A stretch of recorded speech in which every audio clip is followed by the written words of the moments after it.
સુરેન્દ્રનગર નગરપાલિકામાંથી કચરો એકત્રિત કરવાનું ચાલતું કૌભાંડ ઝડપાયું। ડોર ટુ ડોર કચરો એકત્રિત કરતા વાહનોમાં કચરાના નામે માટી અને પથ્થર ભરવામાં આવતું હોવાનું સામે આવ્યું।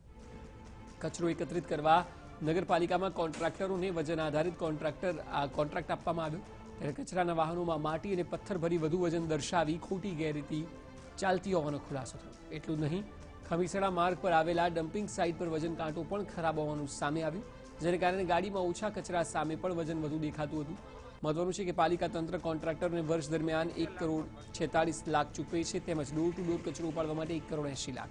ત્યારે કચરાની ગાડીઓમાં માટી વગેરે ભરીને પાલિકાને ચૂનો લગાડવામાં આવતું હોવાથી 3 કોન્ટ્રાક્ટરોને નોટિસ પાઠવાઈ, તેમજ પાલિકા તંત્રએ કોન્ટ્રાક્ટની એજન્સીઓને બ્લેકલિસ્ટમાં મૂકવા માટે તૈયારી દર્શાવી। ટર્નઓવર ઉપર છે એને 1 ટનના 1100 રૂપિયા આપવામાં આવે છે, એટલે કચરાની બદલે બે ખાનામાં પથ્થર ને રેતી હતા, બીજા ખાનામાં જ કચરો હતો। અને ત્યાંથી પછી હું તરત જ કમ્પોસ્ટ સાઇટ ગયો।